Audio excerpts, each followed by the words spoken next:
Resaka momba ny karisma kely isika satria be da be mihitsy mantsy am'izao vanim-potoana izao ireo eglizy izay misalotra an'io anarana hoe karismatika io, eglizy karismatika.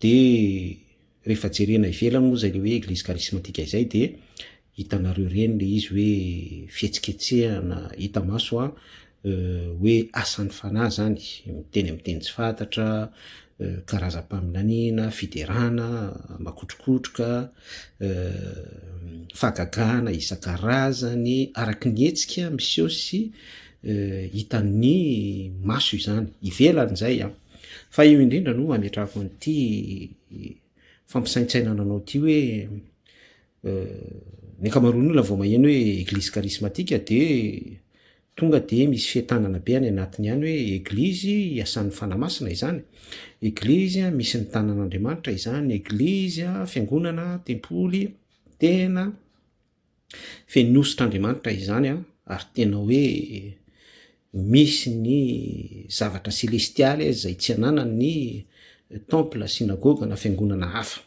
Avy hatrany zany de babo satria eglizy karismatika par rapport am'le fiderana sy par rapport am'le fihetsiketsehana be da be ao anatin'le trano fiangonana. Ka androany zany de hiteny aminao hoe ny tena eglizy karismatika le resaka karisma io de tiako ny midevoalina aminao fa sokafy ny asan'ny apôstôly toko 2:20 meko exemple anankiray ianao.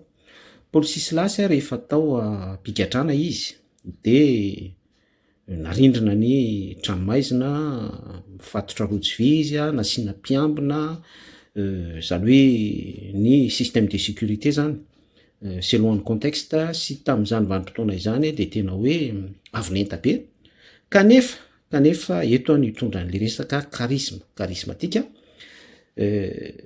Paoly sy Silasy moa, Paoly apôstôly sy Silasy akolitany namany zany mahampino azy de tsy mipetrapetra-potsiny na any an-tranomaizina, mampita lesona de par rapport am'izay de niraisaina izy roalahy ny hirahira fiderana, ny deran'Andriamanitra. De rehefa nihirahira fiderana izy de nietsika ilay karisma. Rehefa nietsika ilay karisma de niovitrovotra ny tranomaizina, tapaka ny rojo vy sakaikatra ny mpiambina hoe fa misy inona, nieritreretin'ny mpiambina fa hoe tafatsoka tao ampigadrana i Paoly sy Silasy de nanatsoka ny sabany ny mpiambina de saika mony tena mihitsy.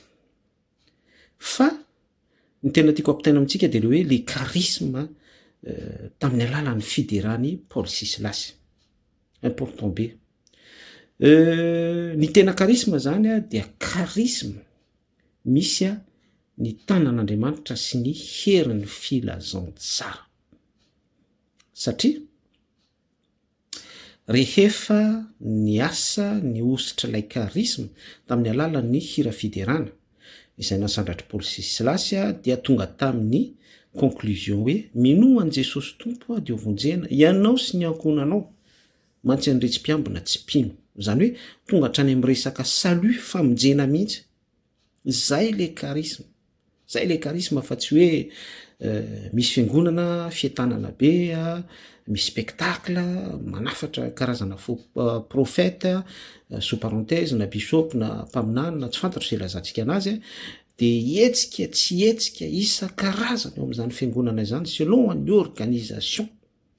Fa ny tena définition-n'ilay karisma dia avy any an-danitra mihitsy no midina ao am-pon'ny olona anankiray manositra n'ilay olona de que ce soit hoe torite na hira fiderana na zavatra ohatran'izany no action mihetsika amin'ny alalan'ilay olona dia manondro famonjena, manondro salut, manome image ny vie éternelle, fiainana mandrakizay. Zay no antsoina hoe karisma.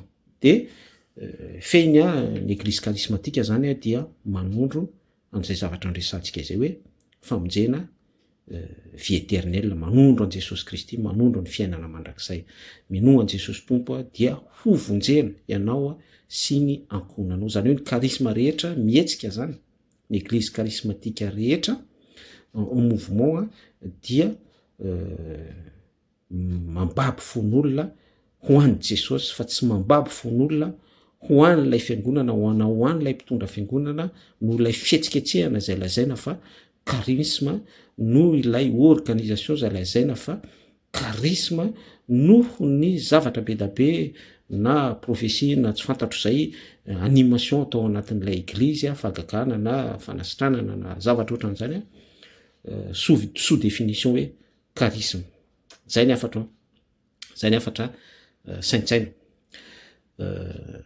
makasitraka de tainy tompo daholo